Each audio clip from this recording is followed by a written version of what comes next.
Hey, this is Kevin. Happy 4th of July. Welcome to my sports lab. Today we're talking about St. Louis Blues hockey and Jay Bouwmeester. Okay. Bouwmeester spent his whole career uh, making hard hockey look quiet. May 21st, 2019 is when he finally got to be a little bit louder. This is Blue 12 right here. May 21st, 2019. We're in St. Louis, Western Conference Finals. Game 6, Blues and Sharks, Enterprise Center.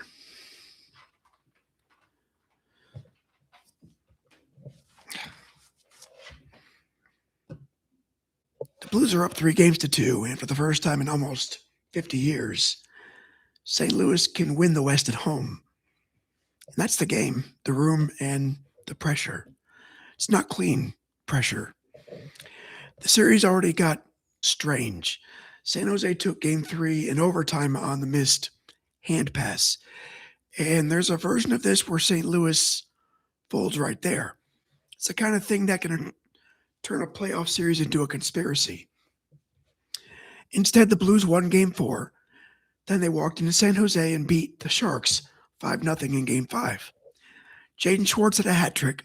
Jordan Binnington had the shutout. The whole series flipped over. Now San Jose's beat up. No Erik Karlsson, no Tomas Hertl, no Joe Pavelski.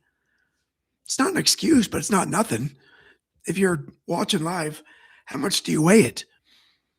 Do you say the Sharks ran out of bodies? Do you say the Blues broke them? Because the Blues, they had their own historic backstory. On January 3rd, they were the last team in the NHL, dead last.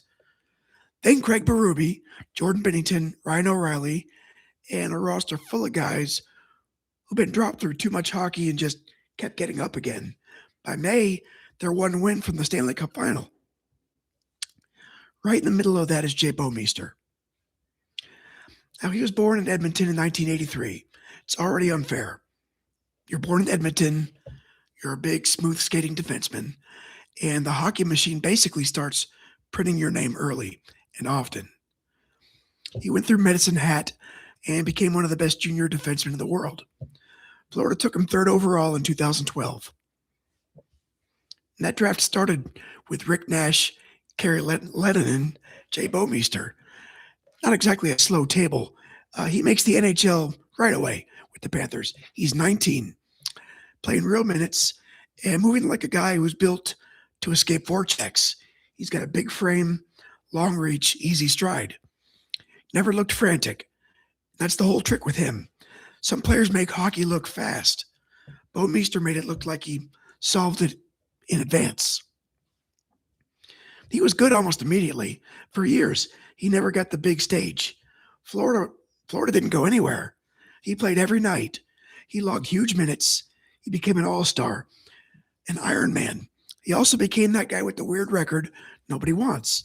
Tons of regular season games, no playoff games. Then he went to Calgary, and it still didn't really happen. Good player, big contract, big expectations. Still, no deep spring. So when St. Louis trades for him, 2013, feels like a rescue mission for both teams, for both sides. The Blues needed a top-tier defenseman. Bouwmeester needed a team with an actual May and June possibility. He finally plays his first playoff game after 764 regular season games. Think about that. For some guys, that's a whole career. And he's just getting the door open for the first time. The door didn't swing all the way, though. The Blues lost early. Then they got close in 2016, but San Jose beat them in the conference final. Same opponent, same wall. By 2018, Bouwmeester's body is starting to make demands. He's had hip surgery and then another hip surgery. He plays 35 games. Then in October of 2018, after more than 1,100 career games, he's a healthy scratch for the first time. So here's the open-ended question. What matters more to you, peak or survival?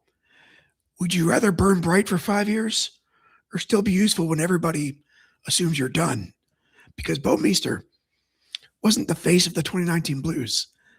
He's not the chant. He's not the rookie goalie. He's not the guy who won the Conn Smythe Award. But every championship team has somebody like this. The guy who didn't need the story to be about him. The guy who just keeps being in the right spot over and over until the story has no choice but to include him. And game 6 starts well for St. Louis. 1:32 of the first period, Sammy Blais threw a puck towards the net. David Perron tipped it home, 1-0 Blues, and the building's already gone. It's exactly what San Jose couldn't afford. They have an injured team, road game, elimination possibility, early goal against. So they're uphill all night. Later in the first, St. Louis gets a power play, and Vladimir Tarasenko goes left circle, wrist shot, roof, 2-0. Tarasenko. He's got a point in every game of the series now. When Tarasenko smells a final, he turns into a problem. But here's where the game almost becomes something else. Dylan Gambrell scores at 6:40 of the second. First NHL goal, playoff elimination game. It's 2-1 now, and for about 6 minutes, you can feel the building doing math. Is this the Sharks' final push? Is this where San Jose, missing half of its teeth, drags this thing back west? I don't know. At 12:47, Braden Shen parks himself in front of the net, finds the rebound off a Alex Pietrangelo shot, and punches it in on a power play goal. 3-1. Bouwmeester's night isn't the highlight package. Sort of the point. He's defending entries, makes the first pass, reading pressure, and playing with Colton Perriello, like two guys sharing one defensive brain. You notice Bouwmeester most when you're not noticing trouble. In the third, San Jose still gets chances. Binnington has to stop Evander Kane in tight. Then Logan Couture on a breakaway. Couture had been the best goal scorer in the postseason, so that's not a decorative save. That's a window closing. Then Tyler Bozak made it 4-1 with 6:55 left. Ivan Barbashev hits the empty net 5-1. Handshake line, Western Conference Championships. The Blues are going back to the Stanley Cup for the first time since 1970. After the game, the reactions all orbit the same idea: joy, relief, and the unfinished business.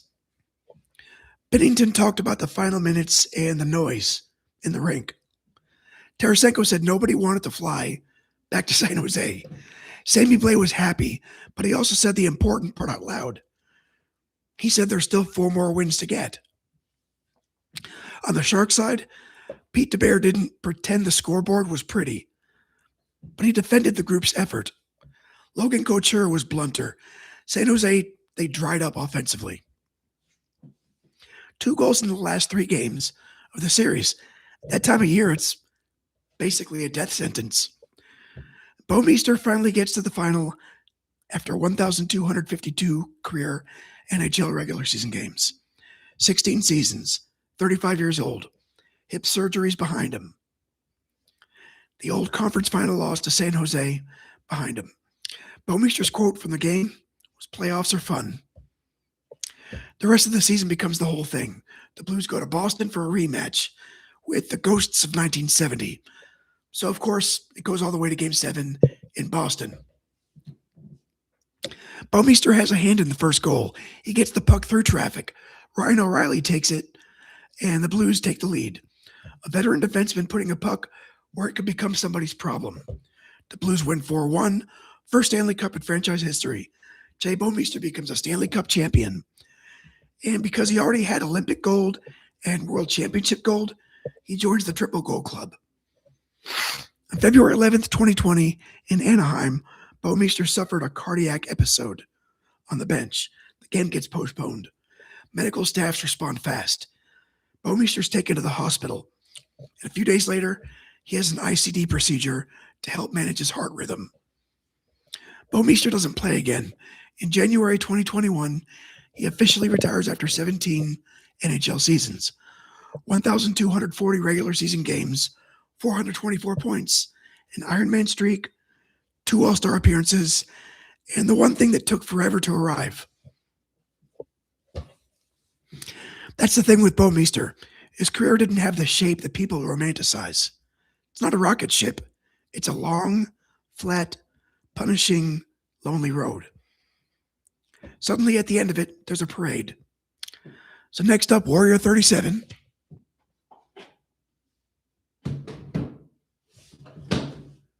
And we're going to June 16, 2015. Andre Iguodala. Game 6, Warriors-Cavs. The night Golden State wins its first title in 40 years. Steph Curry scores 25. Iguodala scores 25. Draymond Green throws in a triple-double. Finals MVP goes to the guy who changed the series by accepting the least glamorous job imaginable. You go deal with LeBron.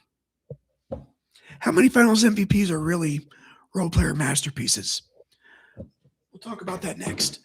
But now Blue 12 belongs to Jay Bouwmeester, not because he owned one night, because he outlasted every version of the night that told him no. Thanks for watching. Maybe I'll see you next time.